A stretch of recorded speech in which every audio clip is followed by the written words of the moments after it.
Bonjour et bienvenue dans cette expression internétique qu'on peut mettre dans l'autre sens pour faire éthique interne.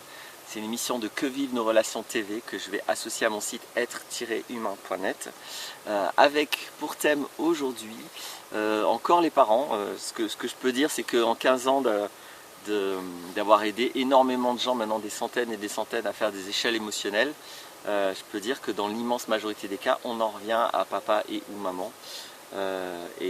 Donc c'est pas pour rien que c'est un sujet crucial, cette histoire de famille. J'ai fait quelques vidéos là-dessus, notamment une sur pourquoi ça sert à rien d'en vouloir aux parents, mais que pour autant c'est très important de trouver une relation adaptée à l'individu qui est devant vous, peu importe si c'est votre père ou votre mère. Le comportement qu'il ou elle a nécessite que, en tant qu'adulte, vous trouviez une harmonie, quoi que ça coûte dans la relation. C'est la base de l'expérience humaine que d'être capable d'avoir un entourage qui n'est pas toxique. Et dans ce questionnement, dans cette question de qu'est-ce qui est acceptable ou pas par les parents, c'est pas toujours évident, parce qu'une personne qui a eu affaire à des parents toxiques ou même le degré en dessous, c'est-à-dire pas forcément toxique, mais pas vraiment aimant, et c'est sur ça que je vais y revenir, les personnes qui ont eu l'habitude toute leur vie d'avoir ça, elles n'ont pas les repères que peuvent avoir des personnes comme j'ai la chance d'être, par exemple, qui ont eu une famille qui joue vraiment son rôle, avec des parents effectivement aimants, effectivement respectueux, etc. Et donc quand on a eu des parents qui sont vraiment aimants et respectueux, on sait exactement, on a des frontières claires, et puis ça clignote en rouge quand quelqu'un sort de l'amour et du respect. Mais quelqu'un qui n'a pas eu ça, il n'a pas ce clignotement en rouge, il n'a pas cette frontière dans sa conception du rapport à l'autre, dans sa mémoire. Il n'y a pas cette clarté là d'un coup de « oula, mais il fait quoi lui, ou il fait quoi elle, c'est quoi le délire là ?» Enfin, d'ailleurs, on ne se pose pas c'est quoi le délire, on ne se pose pas la question, les choses sont claires. On dit mais pour qui il se prend, il croit qu'il va prendre le pouvoir sur ma vie lui, donc, ou elle. Donc l'idée j'avais envie de proposer une question, j'avais envie de proposer un repère qui est très simple, donc il vaut ce qu'il vaut, hein, ce ne sera pas un truc absolu, mais il aura l'avantage d'être très simple et d'essayer de poser cette frontière au moins de manière limpide, et je crois qu'elle sera assez juste, juste dans le sens où elle est concordante avec cette ligne d'amour et de respect dont je parlais avant. Et je crois que la question juste, c'est est-ce que mes géniteurs, on va d'abord dire géniteurs avant de voir si oui ou non ils jouent le rôle de parents, est-ce que mes géniteurs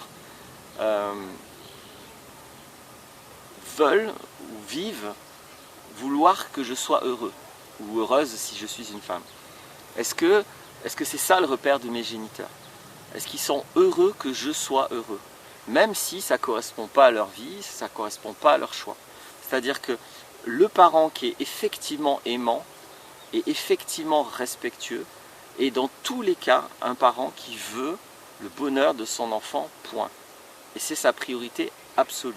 C'est la base du rapport entre un parent et ses descendants. Même si des fois, voilà, il peut y avoir des conflits, il peut y avoir des gens un peu nerveux, ou il peut y avoir des crises, il peut y avoir des situations, des disputes, etc. Mais le parent aimant et respectueux va toujours revenir à ça. Ok, on s'est fâché, ok, on n'est pas d'accord, ok, on s'est disputé. Après, c'est ton bonheur qui compte, c'est ton bonheur qui prime, c'est la priorité absolue, claire et nette. S'il n'y a pas ça, vous n'avez pas affaire à quelqu'un qui se comporte comme un parent. C'est aussi simple que ça. Alors ça ne veut pas dire que c'est Satan en personne et qu'il faut l'exclure de votre vie obligatoirement. Des fois oui, mais ça ne veut pas forcément dire ça. En tout cas, ça veut dire que ce n'est pas quelqu'un qui a le rôle de parent. C'est-à-dire que ce n'est pas quelqu'un qu'il faut considérer comme un proche soutenant. C'est quelqu'un qu'il faudra mettre à une certaine distance, et si possible trouver des amis qui eux sont aimants et respectueux pour apprendre c'est quoi d'avoir une sécurité relationnelle. La sécurité relationnelle, c'est une base dans la psychologie d'un être humain. Si vous imaginez être un homme préhistorique, vous cherchez d'abord à établir de quoi vous nourrir, de quoi manger. Après, vous cherchez à établir un abri. Après, vous cherchez à établir des relations humaines. Donc, c'est la base de la sécurité relationnelle, d'avoir sa tribu, sa famille. Et il y a une phrase qu'on dit souvent, et il n'y a pas plus faux que cette phrase, c'est on ne choisit pas sa famille.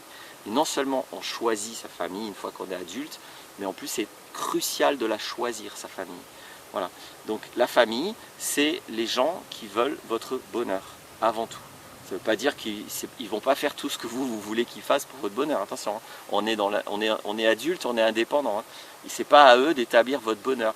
Mais ils ne vont pas chercher à être intrusifs dans votre vie, à changer vos choix, vos décisions, vos opinions, sous prétexte qu'ils savent mieux que vous comment être heureux. C'est des gens qui sont clairs avec le fait que c'est votre vie, c'est votre bonheur. Et si ça vous va, ben ok, il n'y a rien d'autre à vouloir normalement. Donc voilà la frontière. J'entends des bruits étranges. Voilà la frontière que je propose et j'espère qu'elle aidera.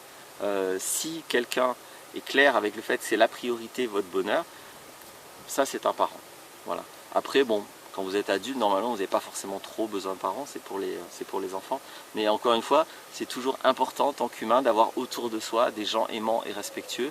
Donc si en plus les gens aimants et respectueux, c'est vos géniteurs ou vos frères et sœurs ou c'est votre famille, c'est génial, c'est l'idéal. Si c'est pas ça, c'est juste pas l'idéal, c'est pas la fin du monde. À vous de trouver des amis, des gens très proches qui sont aimants et respectueux. C'est l'invitation très essentielle que je me permets de vous faire. Voilà, à bientôt, au revoir.